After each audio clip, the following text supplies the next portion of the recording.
This is a special presentation of American Experience.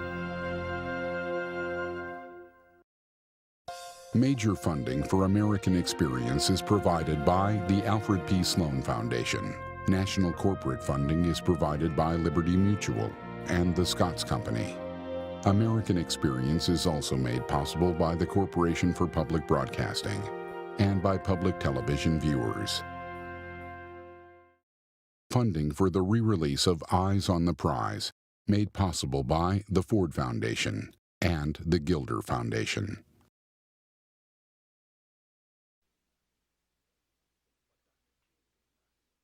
I know the one thing we did right was the day we started to fight. Keep your eyes on the prize. Hold on, hold on. Keep your eyes on the prize. Hold on.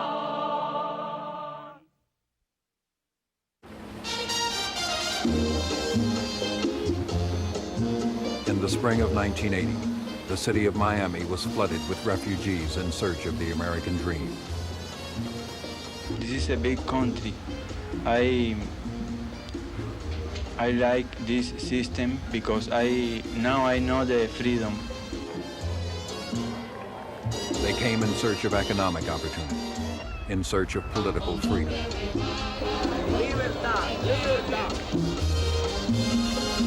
They came from Cuba and from Haiti.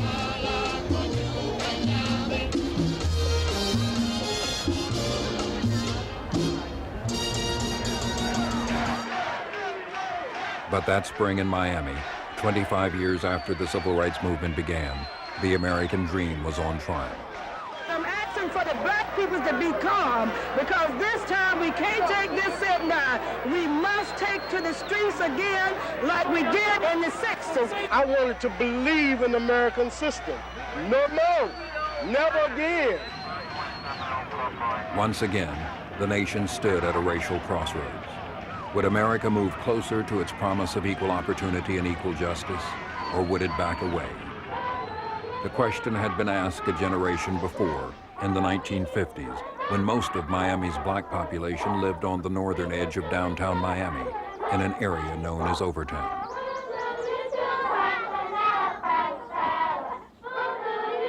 Overtown was a viable community in which people had common causes and related to each other. There was economic development, businesses, furniture stores, clothing stores, a soda water bottling company. The professionals, doctors, lawyers, other professionals were there. The youngsters were considered youngsters of the community, so that everyone felt some responsibility for youngsters. Growing up in Overtown was different from anything else that you could probably even imagine. And I guess because, it was like family. Everybody was like family. There was so much togetherness, so much, everything there was like close-knit.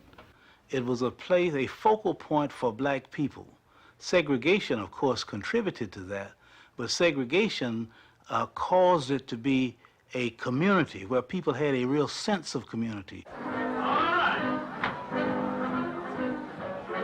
Segregation also affected nightlife in Overtown. Internationally known black entertainers could perform on Miami Beach, but they were not permitted to stay at the hotels. Instead, they stayed in Overtown. Clyde Killens featured many of them at his nightclub, the Sir John. Like King Cole, Sammy Davis, George Kirby, all those guys, when they come down here, they worked at Miami Beach, but they shows in the hotel, they off at 2 o'clock. And they all would come over Sir John. Then they would go in the lounge and they'd be 7, 8, or 10 musicians there jamming.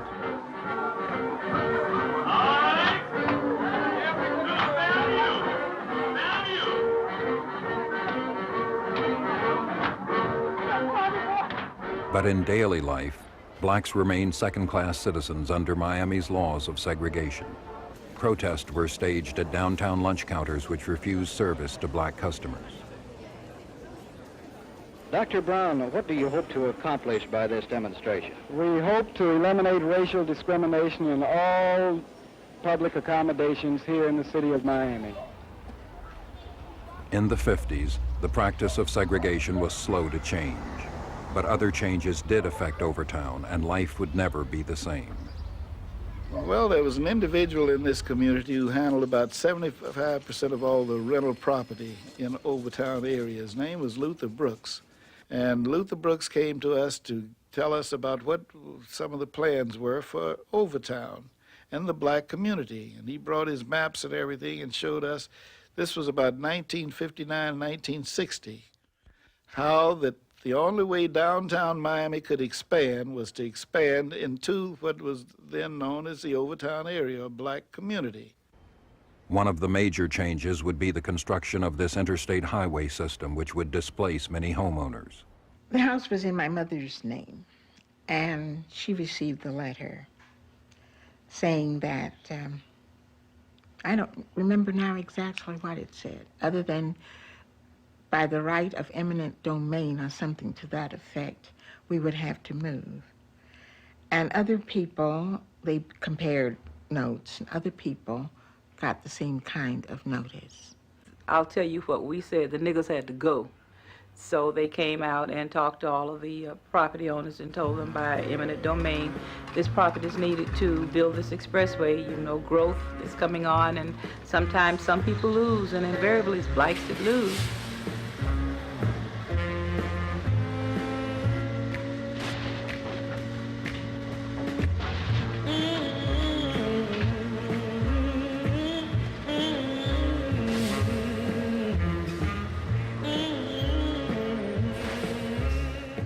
It was very rough on my mother. You see, it was her house that she and my grandmother had worked for.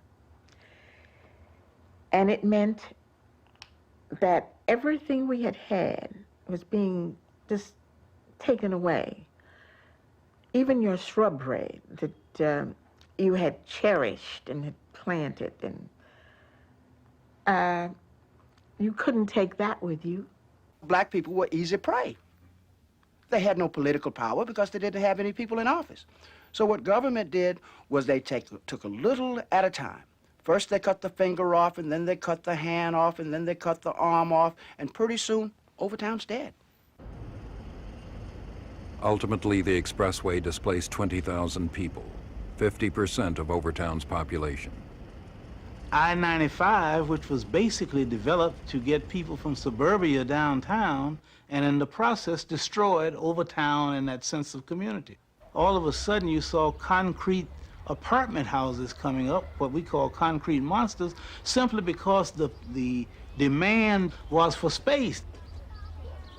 We have not been as militant as we should have been. There is no way we should have let Overtown disappear. But we got snookered. And we got snookered because we were not minding our knitting. We should have been there at the governmental board meetings, at the meetings that talk about development. We were not there. And we trusted people that it was going to be okay. Many Overtown residents relocated into nearby Liberty City, into neighborhoods that had previously been all white. Frank Legree was among the first. At least 2 weeks after moved in, we were sitting out on the porch one day, and then the mailman came to give us a letter. I thought about it, I said, hey, who know where we live at already? And when I opened the letter, it said, nigga, get out. I said, isn't there something? So we laughed about it. There was nothing, you know, because we didn't pay any attention to it. So my mother, she said, oh, this don't sound too good. I said, oh, don't worry about it. I said, it's just somebody, you know. So anyway, 2 weeks later, after we received this fellow, I came home one night, and they called me and said, hey, your windows is all knocked out. Somebody threw a brick and knocked the windows out.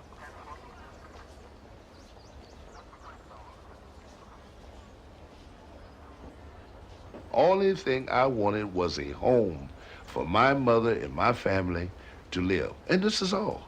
But they started this pickering. So I didn't just let them walk and walk. So I went outside, got my sprinklers, put it on my lawn, turned the water up as high as I could, you know what I mean? And the water gun, they just started running for the water, so they went and called the police.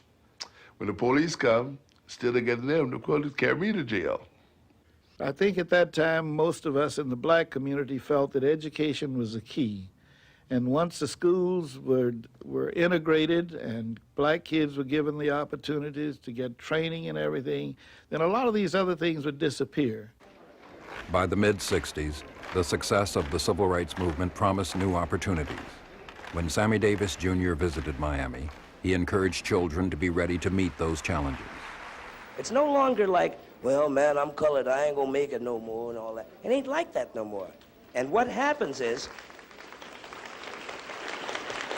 that all of the civil rights, all the marches, all the people who have died in the civil rights struggle will have died in vain if, and the bigots will win out if once the opportunity, once the doors are open, no one is prepared for it.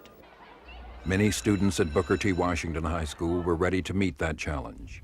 One of them was Arthur McDuffie.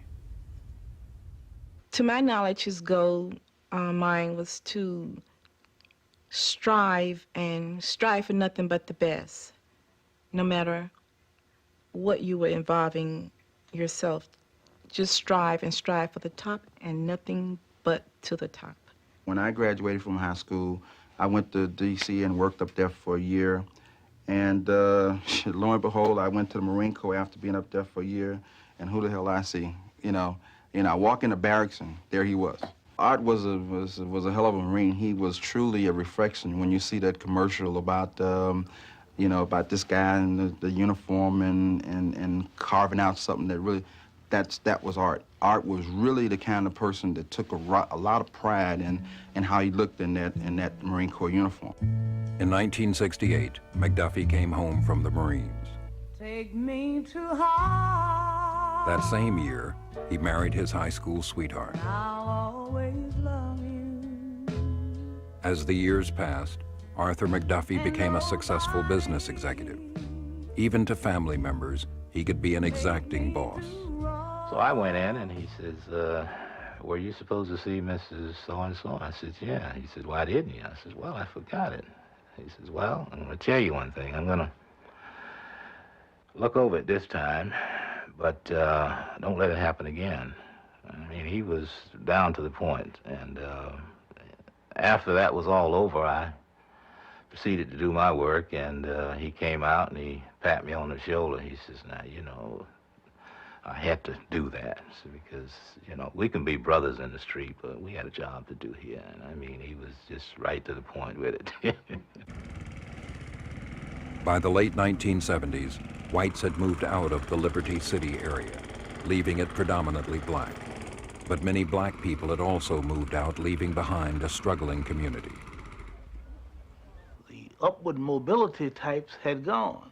When everyone was there, when the professionals were there and everybody, things moved up, it benefited everybody.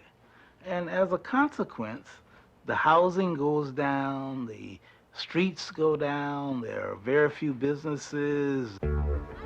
While the Miami area enjoyed an economic boom, for residents of Overtown and Liberty City, the years had been hard. Black unemployment was 17%, twice that of whites. Among black teenagers, it had risen to 40%. A lot of people on welfare, they want a job, but they can't get one. No jobs for them. They'll say, oh, they're on welfare. They're on welfare because they can't get no job. They go to a place and get turned down. And half of the things that people doing in the street right now, people forcing them to do it because they ain't no job. They got to do something to feed their kids. And if you got to feed your kids, you may do anything. That goes for a lot of good people turn bad because there ain't no job. Liberty City was part of an area known to the police as the Central District. It's a very busy area. It's a very volatile area. There's a lot of serious calls in that area. It was not a pleasant place to work for most of our white officers. And so, in my opinion, it was used as a punishment area. Some of the worst police officers are put in there to punish them, to show that this is where you're going to end up if you defy the administration and so forth. And I think that's what happened I know that's what happened in our department. In December 1979, Arthur McDuffie went for a late-night motorcycle ride. He failed to stop for a red light, resulting in a high-speed police chase through the streets of the Central District. According to the police report, McDuffie was injured crashing his motorcycle, then violently resisted arrest and was taken to Jackson Memorial Hospital. They would not let me in to sing. I asked the doctor why. They said to me, "We're working on him. You will be able to see him in a couple of hours." There was 4 hours before I seen Arthur. When I did see Arthur, it was like, this is not Arthur. This is not an accident. When I went and looked at the motorcycle, and I had some background training in accident reconstruction, I know when a motorcycle slides on its side that the pegs that stick out, the rubber pegs where you rest your feet, should have had worn marks on them from coming in contact with the pavement. I didn't find that. I didn't believe that that motorcycle slid on its side. McDuffie's friend Lonnie Lawrence was a spokesman for the Dade County Public Safety Department. He had a personal reaction to news of the investigation. The young lady who was handling the case from the internal review section, I asked her, I said, well, you know, who is this person that you're talking about? You know, because I hadn't really heard anything about it. And she told me the name. And I sort of just sit there. Because I thought, well, maybe it's somebody else. And, you know, when I finally realized that she was talking about the Arthur McDuffie that I knew, that I had grown up with, I just couldn't react to it. I found myself in a very difficult situation because I found myself being an official spokesperson for the department, but trying to deal with the fact that here was a person who was a very good friend of mine, who I grew up with, who I knew very well, was the victim of this police brutality. What did he die from? He died as a result of blunt head injuries with destruction of his underlying brain. He was beaten to death. How hard would someone have to hit someone to inflict such an injury? Amazingly hard. Beat my child to death. They beat him to death like a dog. Just like a dog. They beat him to death. They beat up his head just like a dog. On December 29, 1979, Arthur McDuffie, dressed in his Marine Corps uniform, was buried with full military honors.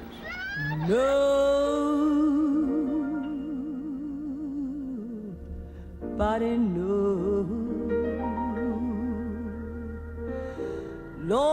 Lord, the trouble I see.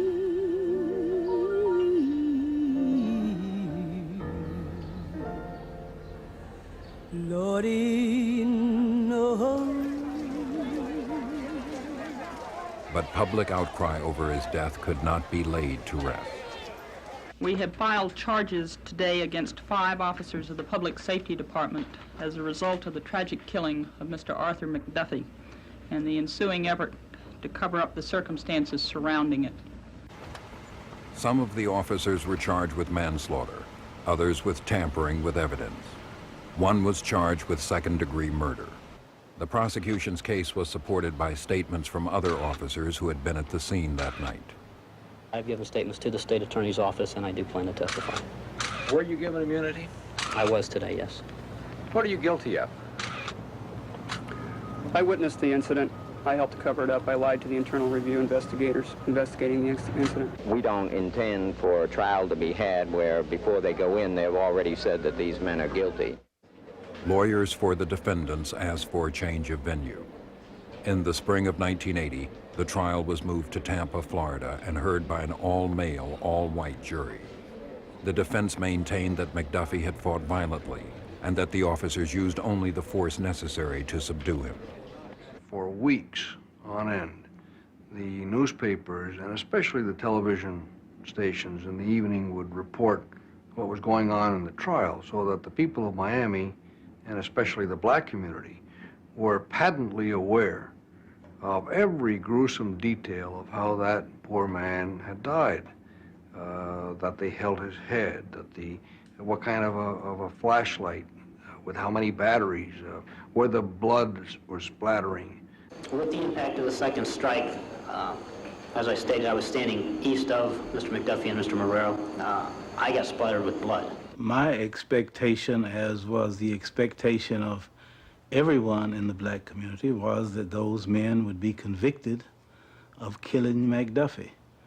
To us, the evidence appeared to be overwhelming that they were responsible for the death of McDuffie and should have been dealt with accordingly.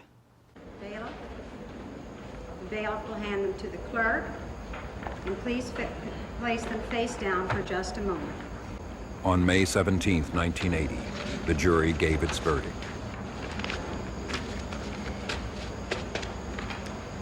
Madam Clerk, publish the verdicts.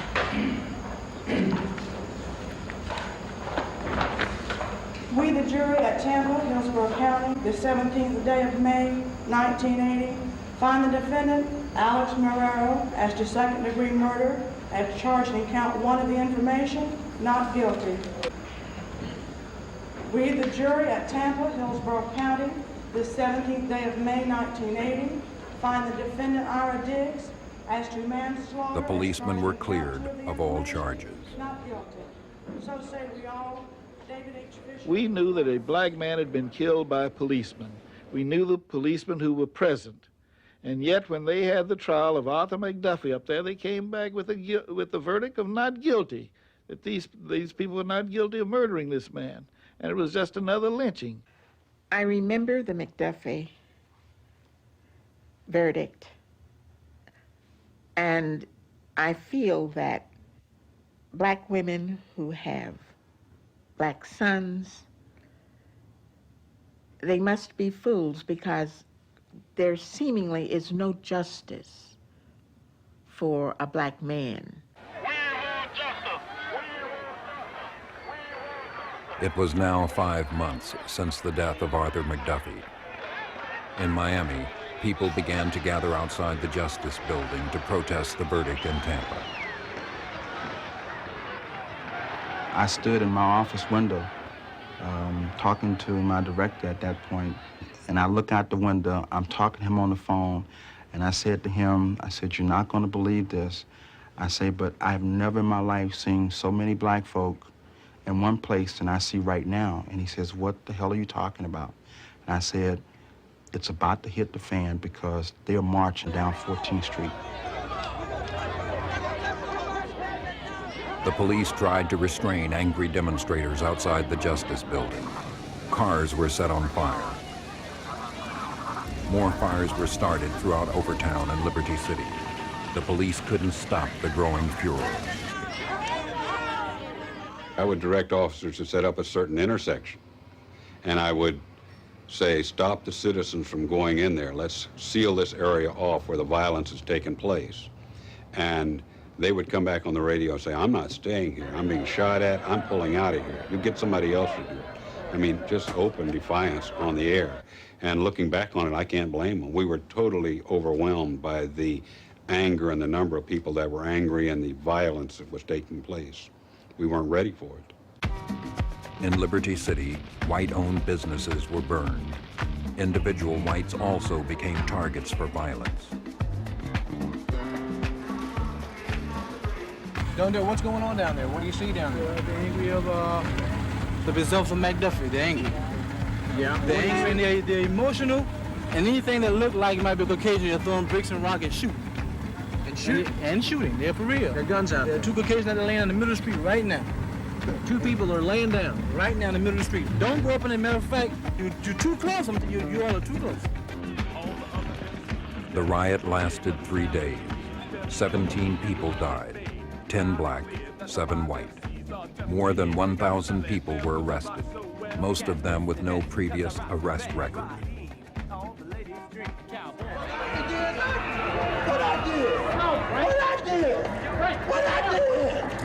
Just tell me what I did.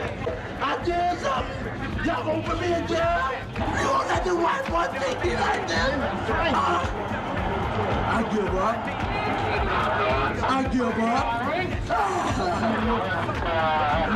Let me get in my free will, will you? Let me get in my free will. Will you? Let me get in for my free will. I'm telling you now. What you doing? Look at this black white.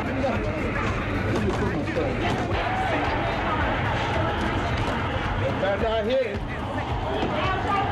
Goddamn, sure better not hit him. You run up there with your stick, you better not hit him.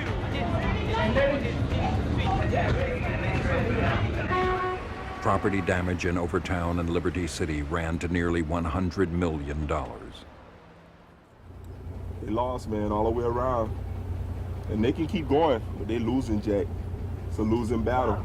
Because, you know, I feel like, man, when we had the rally downtown, we had enough people there for some positive things to get done. If they could exert it, all that energy into something positive, man, hey, no telling where we could have went. We could have went a long damn way with that, man. You know, we have to recognize that even, no matter how well-intentioned people are, that we don't have to solve our own problems, ultimately. I mean, at best, we can receive some assistance in doing that, but the solution has to be ours, and ultimately, we have to implement the solution. Here he is. 3 weeks later, President Jimmy Carter met with the city's officials and leaders. He wanted Miami to take strong local action before he committed federal funds to rebuild riot-torn areas. We have long-term problems here to address. The prime initiative must come from this community. It cannot come from Washington. And the community must realize that violence and dissension and destruction hurts most those who are least able to afford it. Carter had been elected with substantial support in the nation's black communities. But now the crowd which lined the street outside was angry that no one seemed to be addressing the injustice which led to the recent uprising.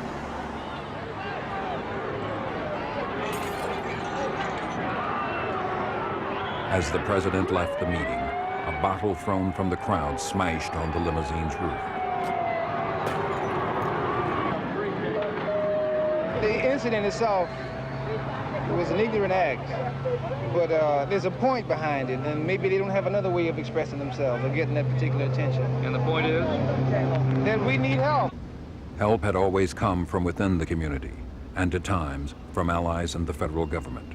Now the community was in jeopardy and the government was changing priorities. It's a real pleasure to present to you Governor Reagan, Governor.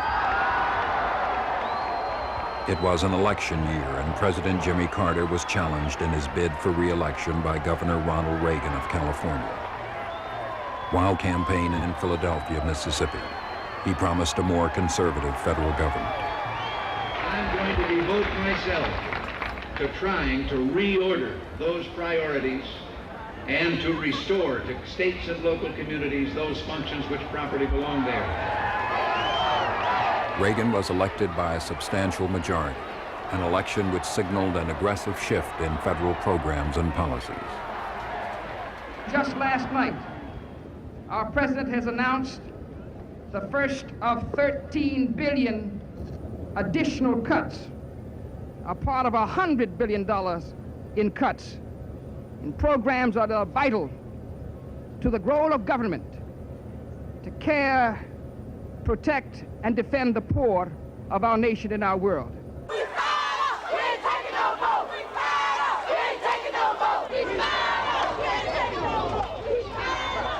In Chicago, Illinois, a grassroots coalition began to fight back against what it saw as government's lack of concern.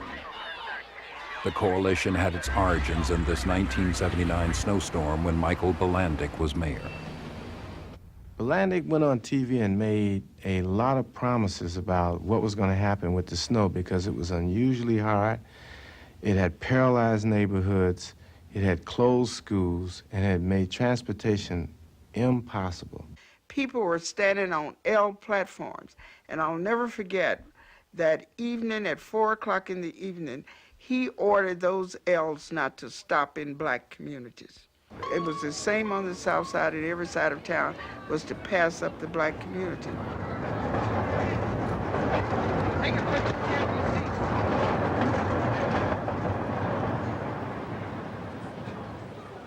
give the South Side some service. right. You're not giving the South Side any service. And the black community people became irate because it was a personal affront, a personal insult, and they went to war. Jane Byrne was running for mayor against Michael Bilandic, and she found strong support on the elevated train platforms. So I went to the people. And where do you see the most people? You see them going to work in the morning. You see them going into the factories. So yeah, I was up on the L platforms.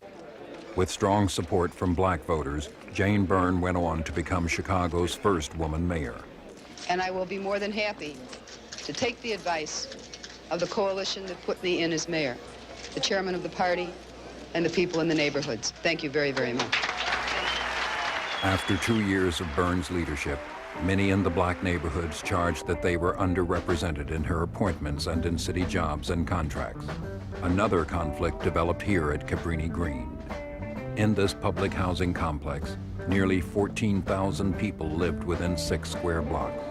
They were plagued by high unemployment, a high crime rate, and gang violence. In 1981, Jane Byrne announced that she was moving in. I'm going to straighten out project living in this city, because by allowing it, we can harm the whole city, and I'm not going to have it. Now you're going to bring yourself up into the public housing community and tell us that that only you can save our children? That's the ultimate of disrespect, okay? And I was not going to get ready for that. I could not accept that because, see, I understood that if we had allowed these children to believe that their salvation was going to come from the great white hope, then what did that say about me as a mother, as a grandmother, and as a black woman? Madam President, members of the City Council,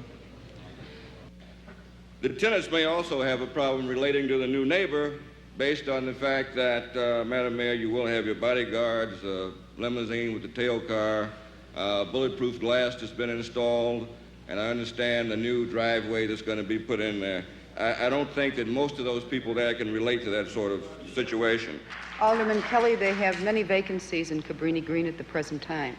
If you do not want a general on the front line, you can use any of the apartments there anytime you would like to also get a first-hand view. Thank you. And I don't need to do that. I've lived there all of my life. Mayor Byrne lived in Cabrini Green for 3 weeks. Public housing was managed by the Chicago Housing Authority.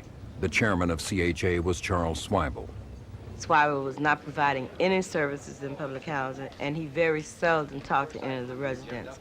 Therefore, the people had no opportunity or no recourse in terms of how they addressed their concerns in public housing. Public outcry over his performance forced Charles Swibel to resign. But the furor continued when Mayor Byrne replaced him with Andrew Mooney. At the same time, the mayor expanded the CHA board, appointing 2 white women. And I didn't make the switch to put those 2 white women on that you will always hear about until after I lived there. And after I saw that it was a very, very woman-dominated society. The issue became one of representation. 85% of the residents in public housing were black. Mayor Byrne's appointments made the CHA board predominantly white. And you have no intention of dealing with the best interest of tenants. We saying this is an illegal meeting. It does not represent the tenants, and the meeting is over with. Ain't gonna be no more meeting today. Ain't gonna be no more meeting. Meeting is adjourned. Meeting is adjourned.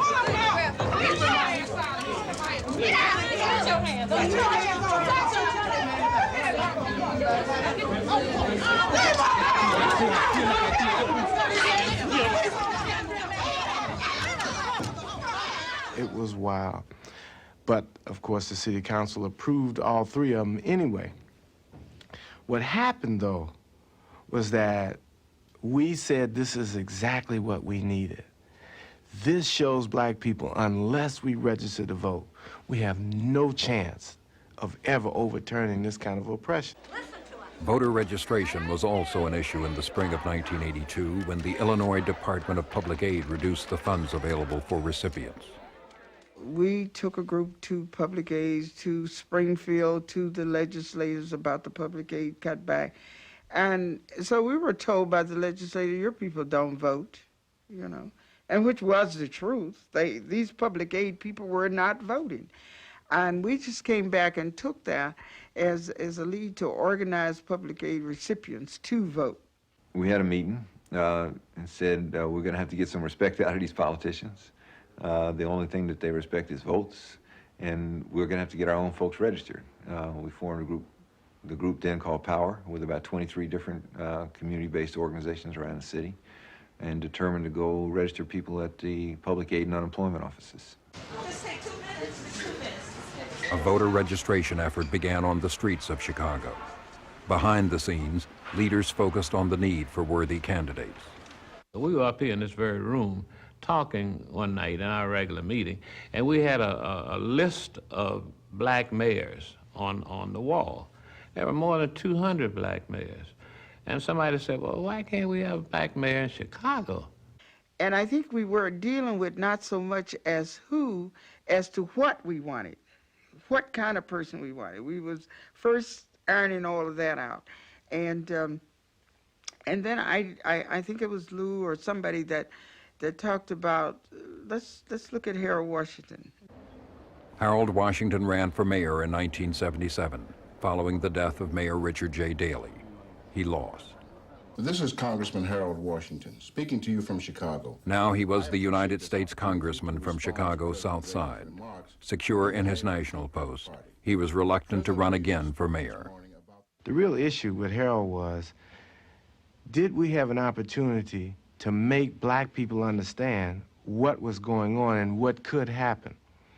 It had nothing to do with the incidents. Black people had been insulted every kind of way you can insult black people. Over the years, they had been insulted daily, plundered by example after example, and it tended to just wash over their heads, and they didn't understand. They didn't do anything about it. They cared, but then they didn't care. It was like, well, what can we do about this? And so Harold was saying, look, if we're going to end up with people having the same reaction, we're not going to be able to pull it off. I also believe in an idea that when an idea whose moment comes, when that moment truly comes, nothing can turn it around or chase it away. Black leaders tested the community's feelings about who should run for mayor. A field of 6 names was presented to this meeting on Chicago's South Side. So, in essence, what we did was to present those 6 names. We did not have the people, those 6 people there, but we just presented their names, and the people voted. Once again, Harold Washington was far and away the #1 choice. It took a lot of doing to get Harold to show up there, and only after a prearrangement between myself and Lou that Harold would not be forced to declare his candidacy did Harold finally agree to show. And with great reluctance, he came and made one hell of a speech, absolutely electrifying speech. At that meeting, Harold made a strange speech. It was really a strange speech. And he started talking about, it's not the man, it's the plan. And when he finished speaking, I walked over to Harold and said, what are you talking about? I said, what's this man in the plan business? And when are you going to give us a kind of a concrete time frame? Harold said to me on the platform of Bethel while the program was still going on, Harold said, I'm not going to run. And I looked at Harold thunderstruck.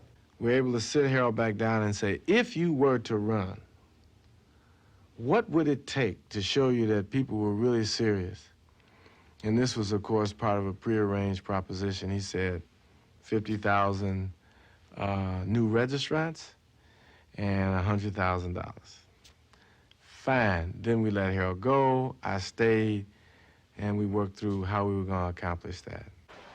The registration effort continued, now with a goal of 50,000 new voters by the registration deadline of October 5th.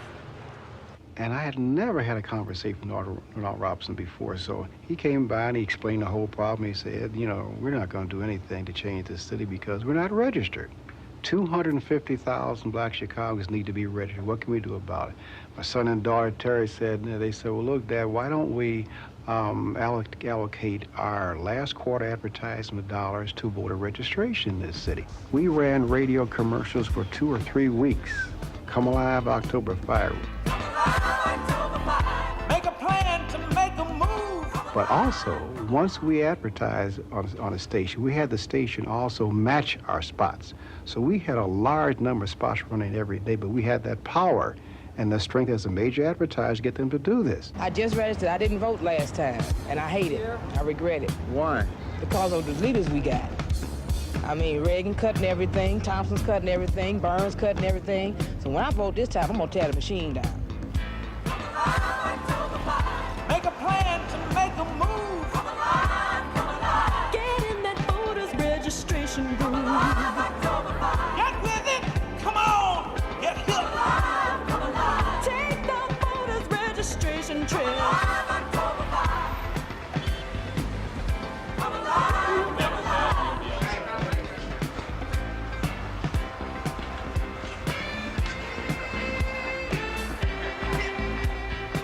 What made you stop by to register?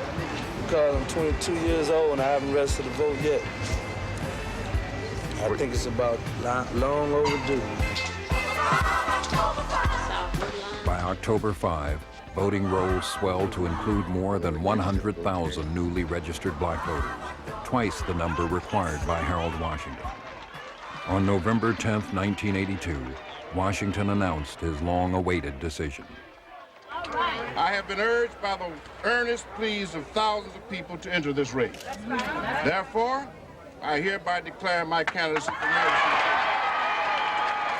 The 1983 Democratic race for mayor would include Harold Washington, Mayor Jane Byrne, for a second term as mayor. and Richard M. Daley, son of the late Mayor Daley of Chicago. But the question remained, could Harold Washington get the new voters to the polls on Election Day? If the people who believe in us will take it upon themselves to talk to other people, we can dispel this business about I can't win.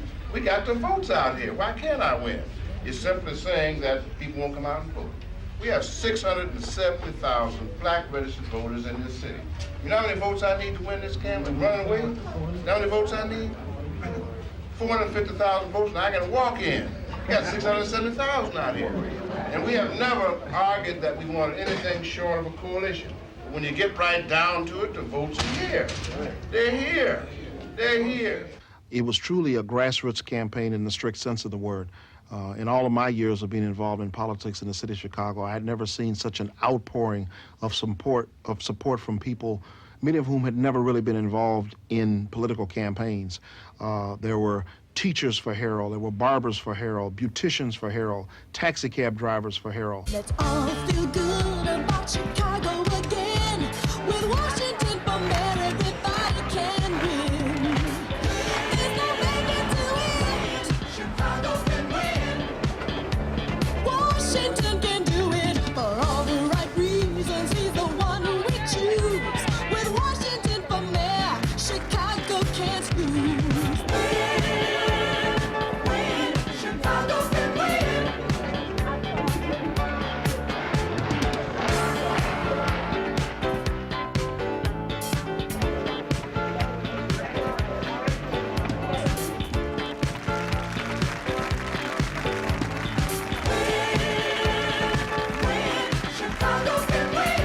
A Washington win would not come easily. His campaign lost the support of leading Democrats. Jane Byrne was endorsed by Senator Edward Kennedy, a past presidential candidate. Future presidential candidate Walter Mondale endorsed Richard Daley. Well, that was a sense that we had been abandoned by liberals. If the most progressive liberals, Mondale and Kennedy, had this disregard for what the Chicago movement meant, we could only change that by becoming their peers. That meant someone had to begin to run against them in the primaries. It is out of that context of fighting for Harold and fighting against liberal contempt that my own candidacy emerged out of this crucible, out of this process. Jane Byrne held a commanding lead in the polls. But 2 weeks before the primary, Washington supporters showed their increasing strength. 15,000 attended this rally. You want him? You got him!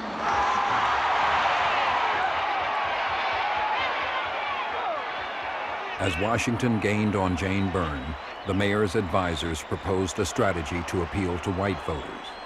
We had to get on TV the emotion that was really taking place in the black community, so that people began to say, Harold is a real challenge here.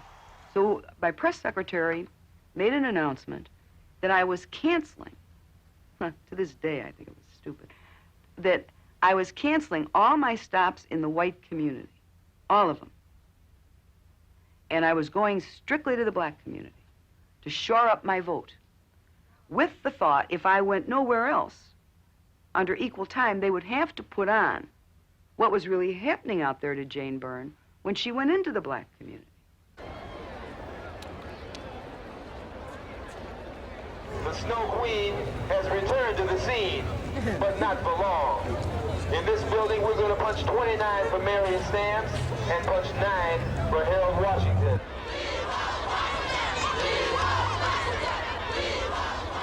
I mean, forget it. You know, forget it. Harold, Harold, Harold. And they wanted that on the tube. And that way they thought people would know, okay, that we've got a real race here. I got up one Saturday, a week before the election. I was all set to vote for Jane Byrne for mayor. And my radio normally don't be turned to a talk show, but this morning it was on Operation Push. So I was listening to Jesse Jackson speak, and Harold Washington came on the radio. I never saw his face. I didn't know who was running against Jane Byrne, as far as color of the skin. And he spoke.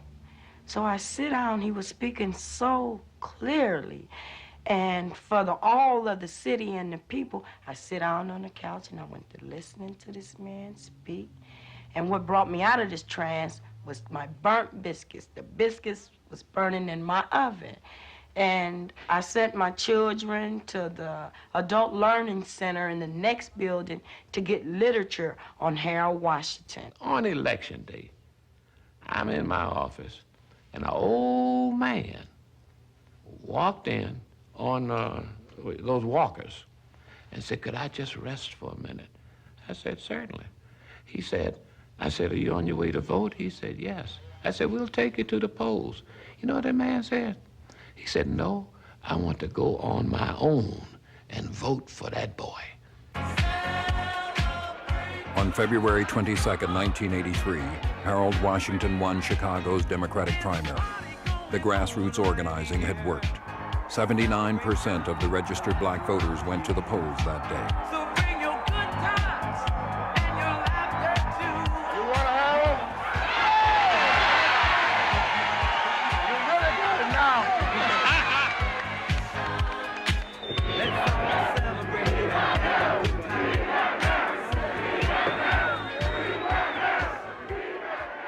Many of us have to remember how we were able to elect Harold Washington. We didn't get a popular candidate first. We started talking about issues that were of concern to people throughout the city of Chicago. We built a coalition. We registered people to vote. We had a movement, if you will, that got transformed into a fairly sophisticated political organization. And then we had a candidate who could drive it forward.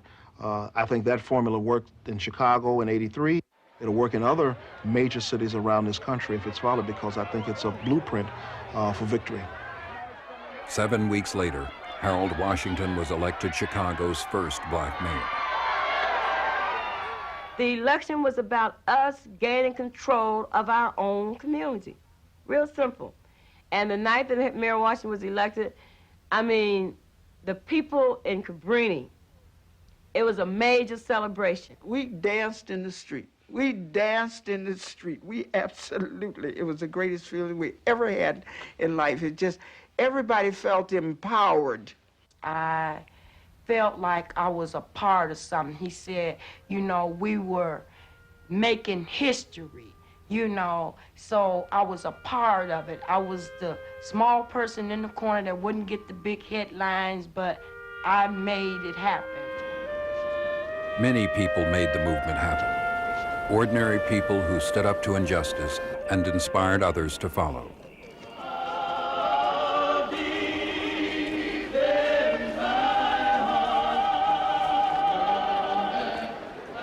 It was a clear engagement between those who wished the fullness of their personalities to be met and those that would destroy us physically and psychologically.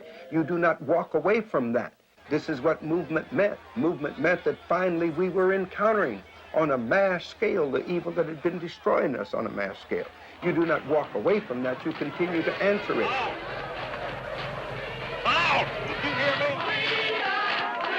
On the journey to freedom, they won battles that became universal in their meaning.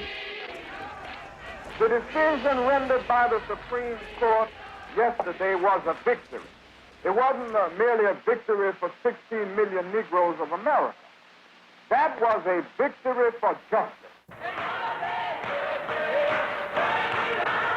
In the early 1960s, the battle for justice raged.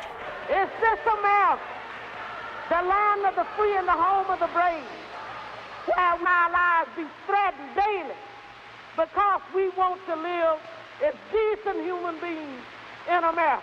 Our problem is not an American problem, it's a human problem. It's not a Negro problem, it's a problem of humanity. It's not a problem of civil rights, but a problem of human rights. In the 1970s and 80s, the struggle continued, bringing America closer to the promises it made.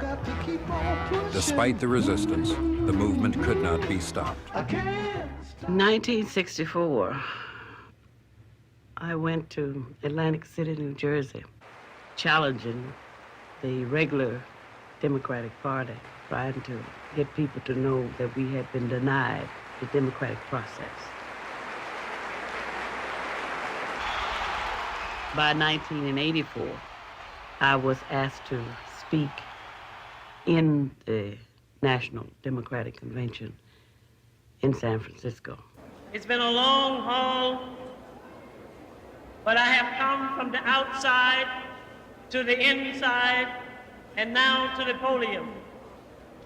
I felt tears because Fannie Lou Hamer should have been standing there. She was standing there in us, in me, in Jesse, all of us. Our flag is red, white, and blue, but our nation is rainbow. Red, yellow, brown, black, and white.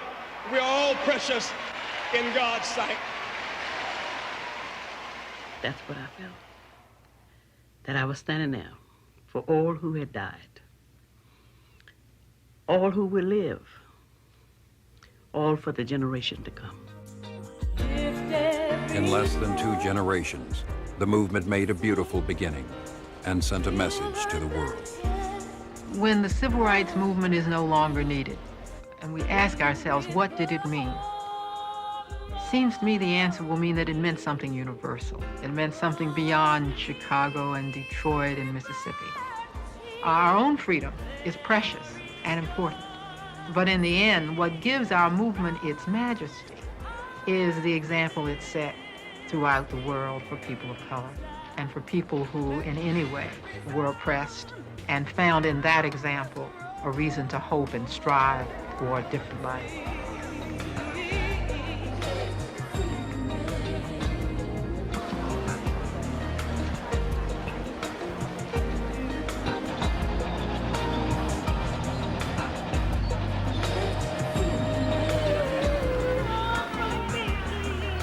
Grateful for anybody, white, black, yellow, red, brown, anybody who's going to do something to stop these kids from dying from drugs. The movement is not yet over. The story is not yet done. America faces new challenges. We want to stop the drugs and stop the crime, and we're going to keep on fighting. They had the courage to stand up and point out the road all of us must travel. Brothers, sisters, children, all the colors of the earth, standing up, still standing up. Amen.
Major funding for American Experience is provided by the Alfred P. Sloan Foundation.